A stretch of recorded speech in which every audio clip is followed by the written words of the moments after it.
Bad habits don't return because you're undisciplined. They return because you never killed them. You paused them. You suppressed them. You white-knuckled your way through weeks or months of not doing the thing, all while the thing remained alive inside you, waiting.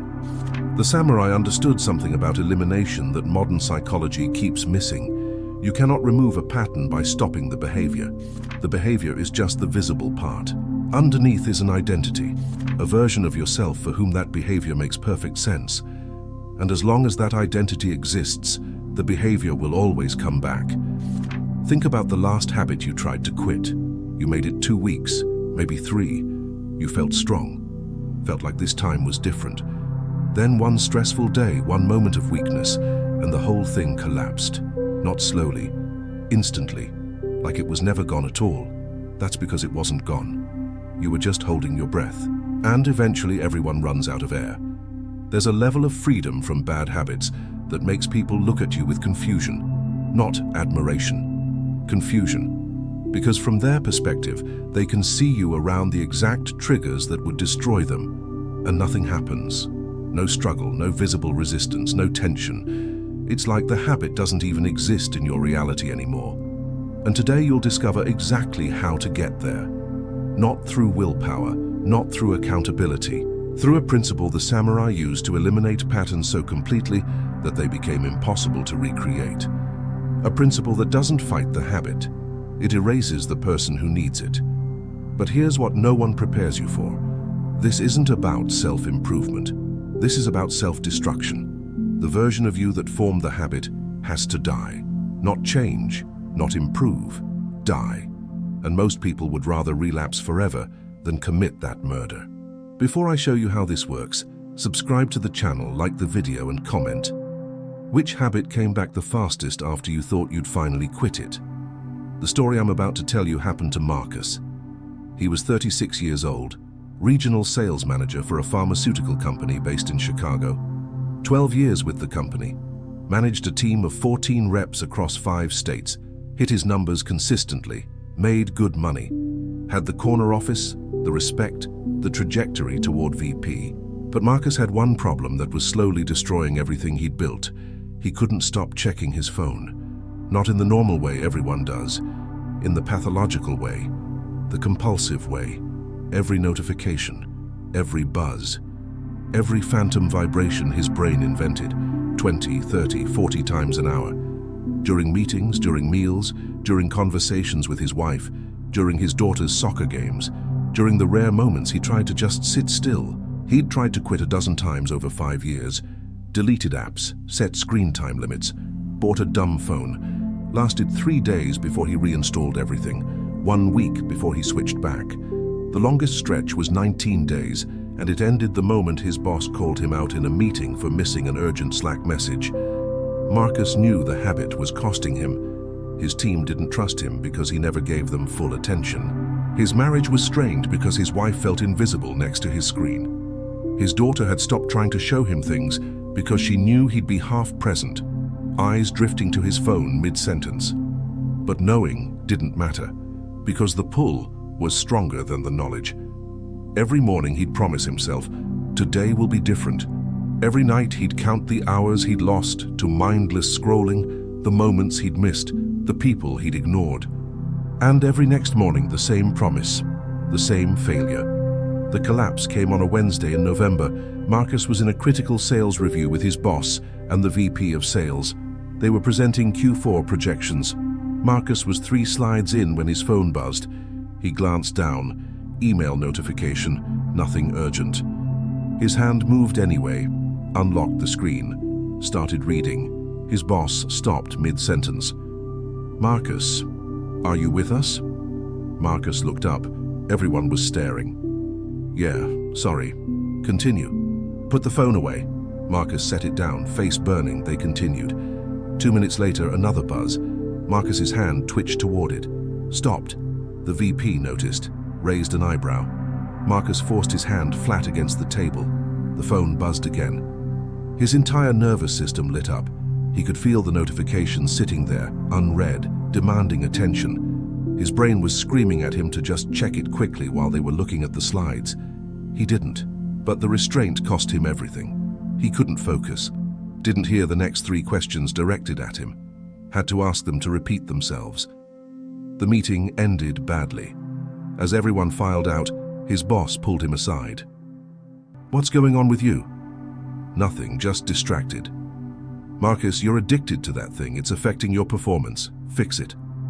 Marcus sat alone in the conference room. 40 minutes he'd been in that meeting. Probably checked his phone 8 times before getting called out.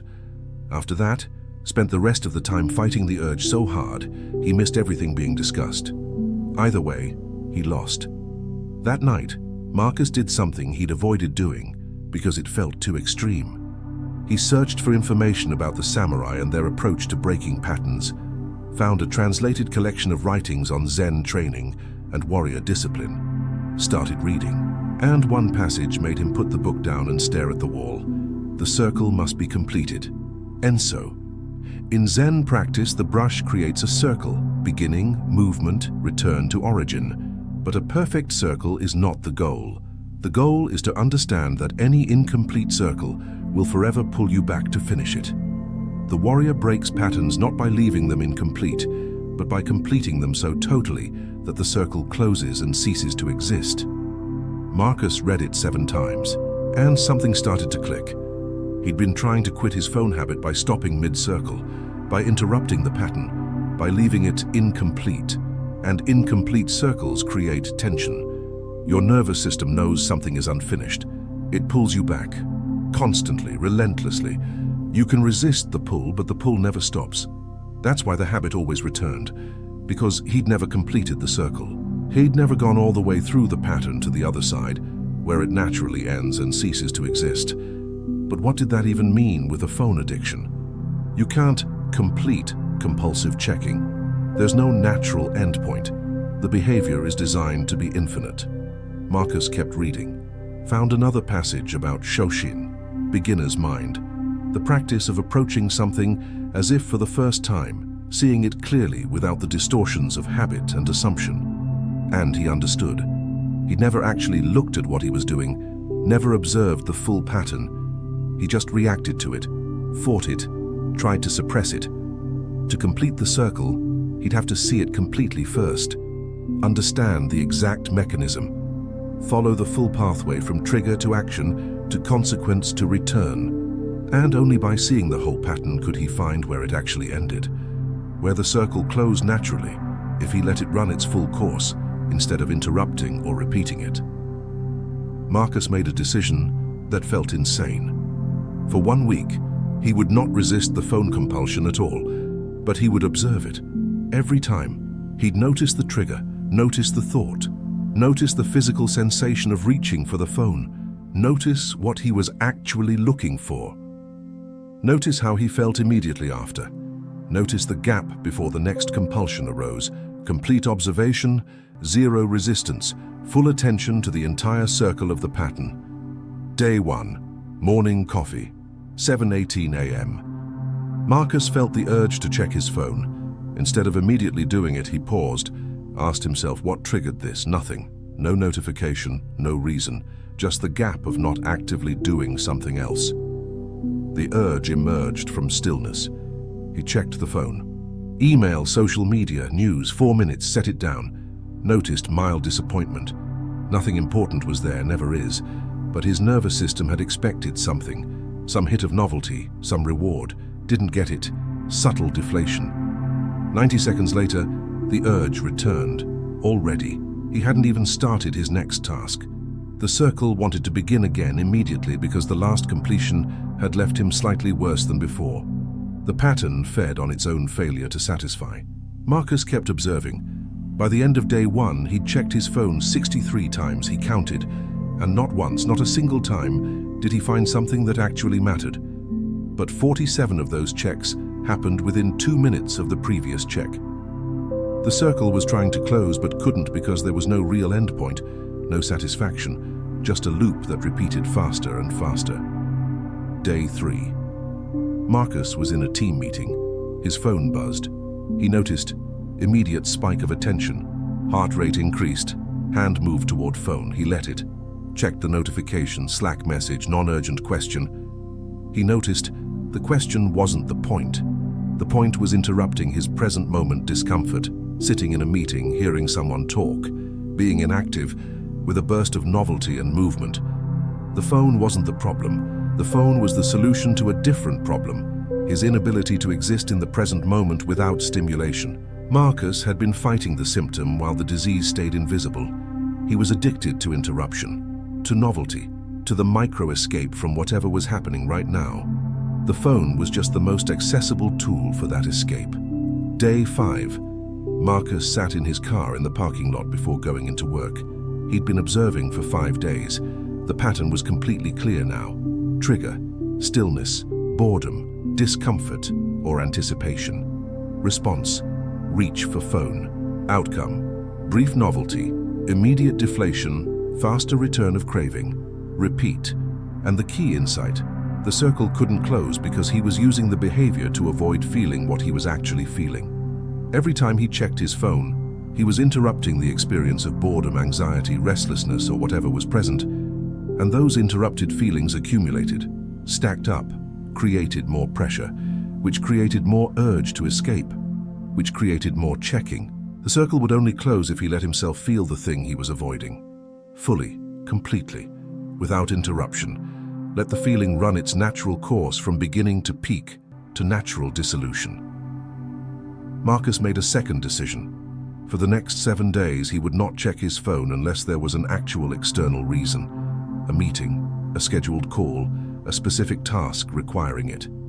And every time the urge appeared, he would sit with whatever feeling was underneath it. Not fight the urge, not suppress it, just feel the actual sensation that triggered the need for escape. This is Enso completing the circle, not by doing the behavior, by experiencing the root cause completely enough that it runs its course and naturally dissolves. Day 1 of the new protocol. 9:47 a.m. in his office. The urge hit, strong, urgent. His hand moved toward his phone. He stopped, asked, "What am I feeling right now?" Anxiety. About what? The presentation tomorrow. Why reach for the phone to escape this feeling? What happens if I don't escape? He sat with it. Pure anxiety, no distraction, no escape.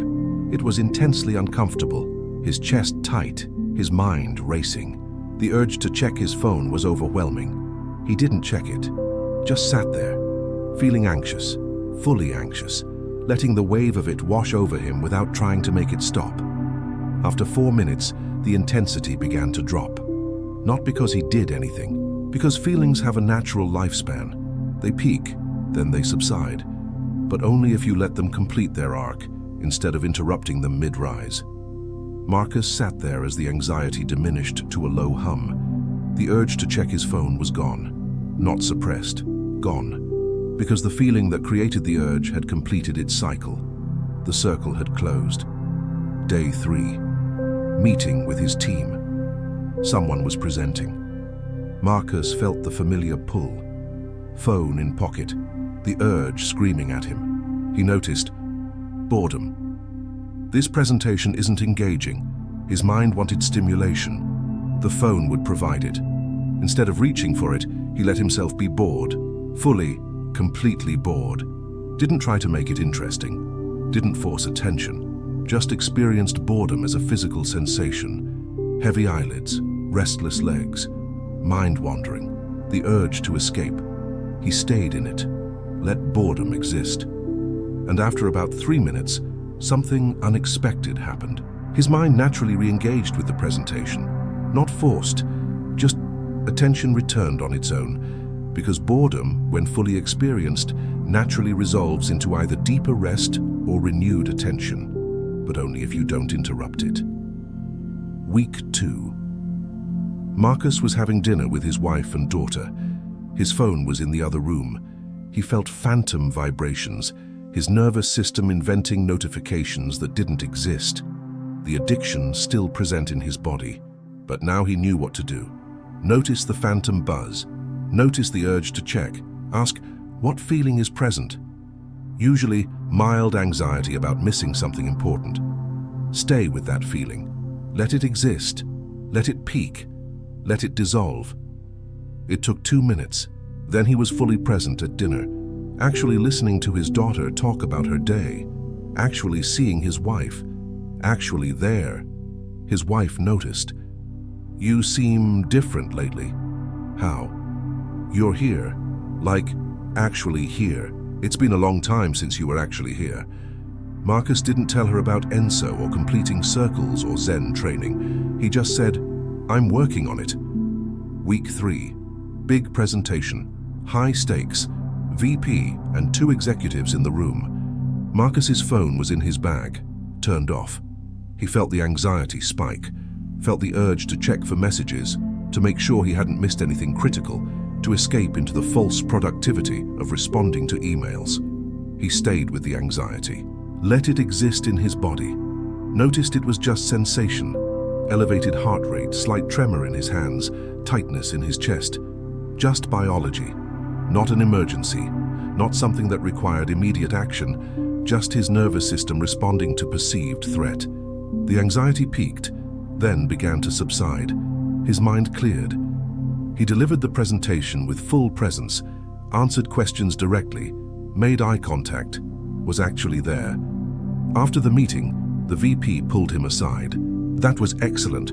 Best I've seen from you in 2 years." Marcus knew why.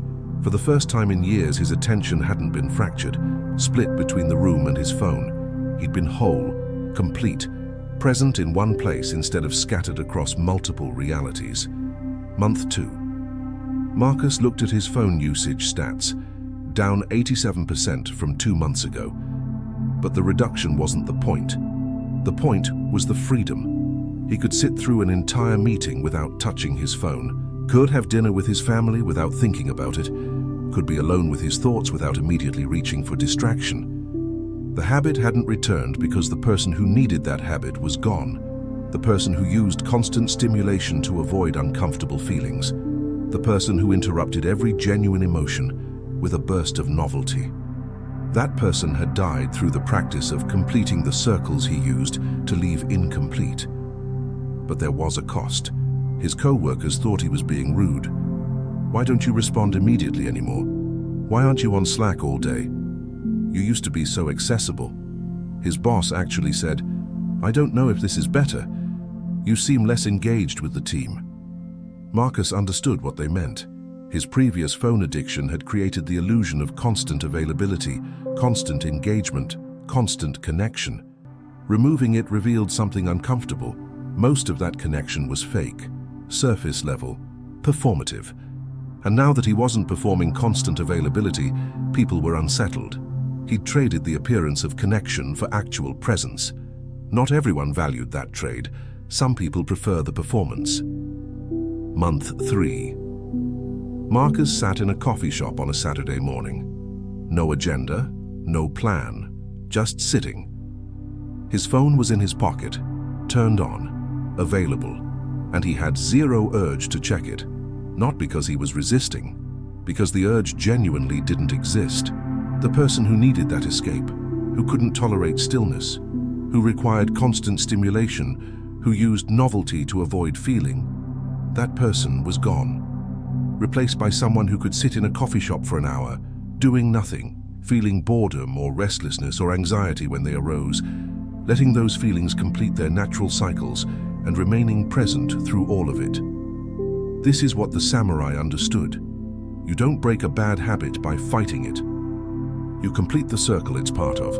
You follow the pattern all the way through, not the behavior, but the underlying mechanism, until it reaches its natural endpoint and ceases to generate pull. Most people quit their bad habits by leaving the circle incomplete. They stop the behavior but don't address the need that created it. So the need remains, pulling, waiting, and eventually the circle closes itself. The habit returns, because circles always complete. It's just a matter of whether you complete them consciously or they complete themselves unconsciously.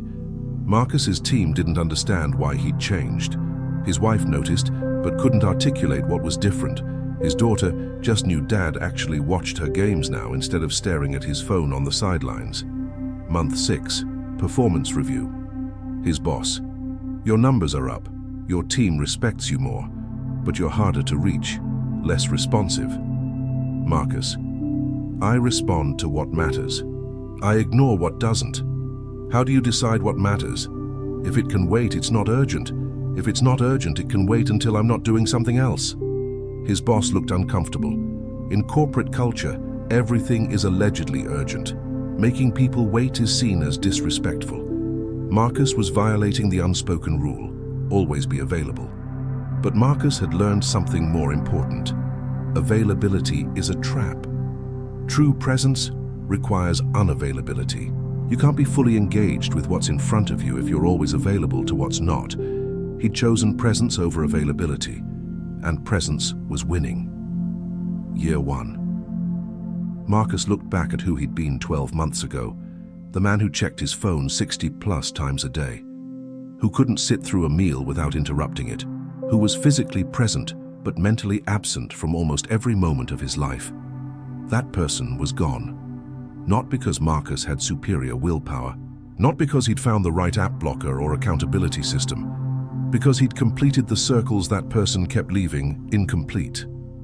He'd felt the feelings that person avoided. He'd stayed present with the discomfort that person escaped.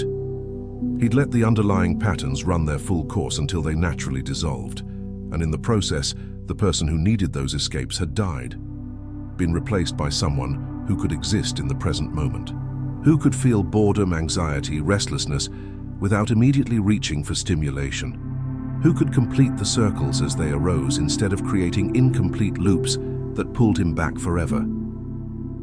You stop being someone who fights bad habits and become someone who doesn't need them. When that happens, people will look at you and think, how does he have that kind of self-control?